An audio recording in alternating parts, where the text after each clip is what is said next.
no other than Honorable Jemar and Vera Cruz. Palakpakan ito! Salamat Arlan. Akong pagyupo pagtawod sa ako nga mga kauban dinhi sa buhat. Ang atong pinangga nga city councilor, murag mo ni kinadatuan siguro kay mo ni sige paghatag og bugas sa among mga kauban na konsyal. Abot ni gikan na yang bugas, murag gikan siguro ni sa iyang anak mo ni o gikan pa ni sa gobyerno ko ano.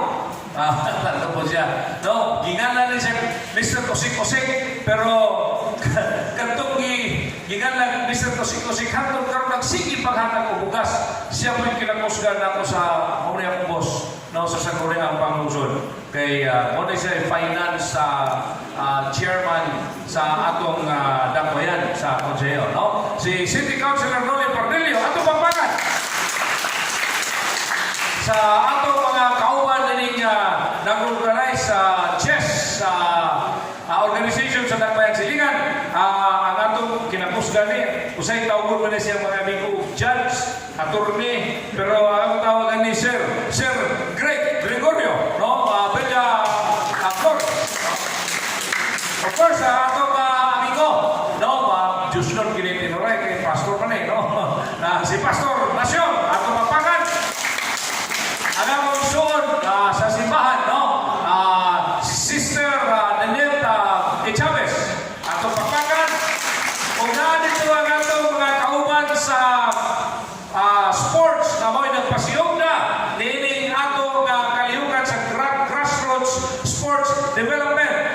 Nagrepresentar ko dito kang atong Mr. Valer, si Aldred. Paso kayo, Aldred.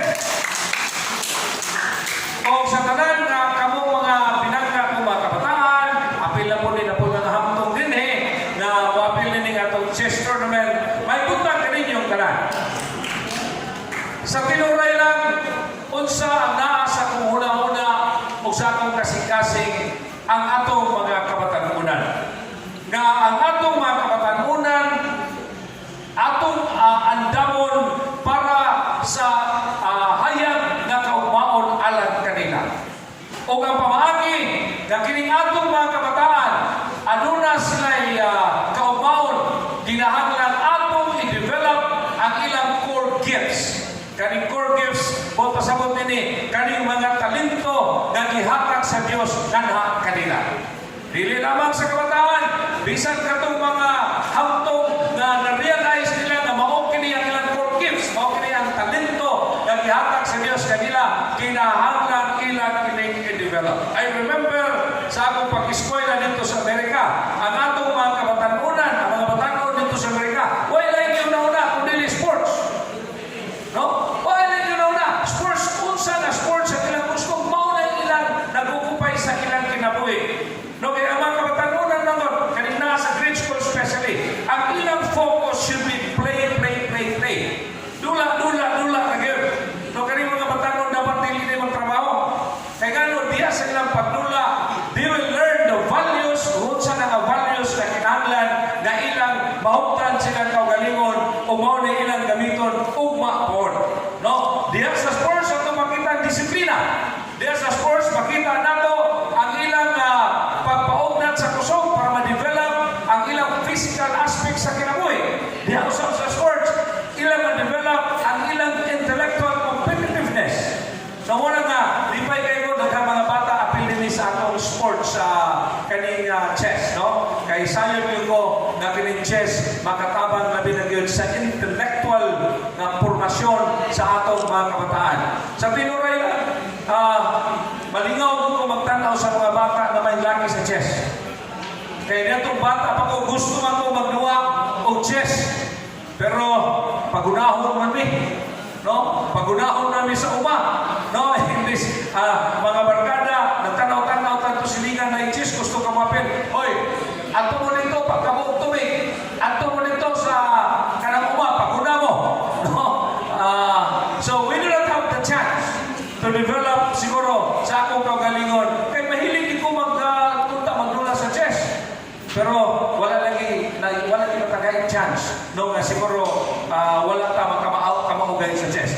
Ang ako nagkakuan, igo na po sa ako no? Igo na pong lingaw-lingaw. Igura po mailan-ilan sa kanang nagsugod po ng chess. Pero kamo mga batanon dire, mga hamtong, continue to develop your talents, your gift sa pagkamaayo ni talento kay kamalo ko, it will bring you somewhere nagto sa umapon.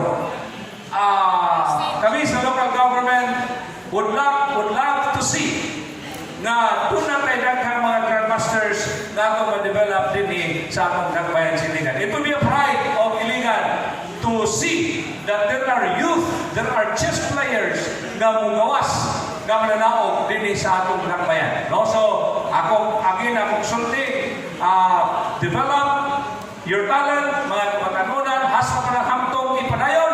No? Kaya kami sa local government, we will do our best to support the sports program ni sa atong nagbayan. You should remember, sa una, wala pa naglingkod ang budget sa DepEd para lamang sa sports development program sa atong eskwelahan was only, I think that was only 2 million.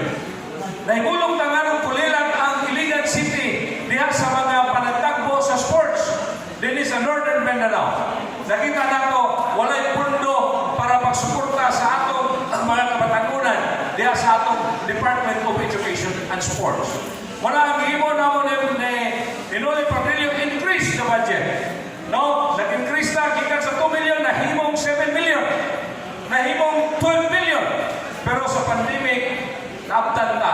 Actually, ang last budget na mo nagikahin para sa sports development, labi na sa kabataan, sa DepEd, last I remember was 26 million.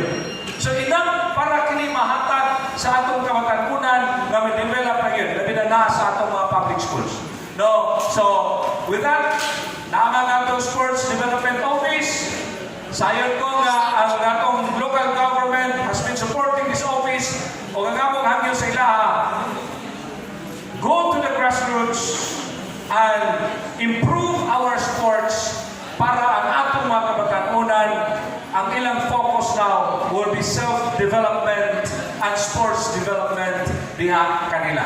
So, ako husband, congratulations sa mga mananaw. Good luck kaninyo.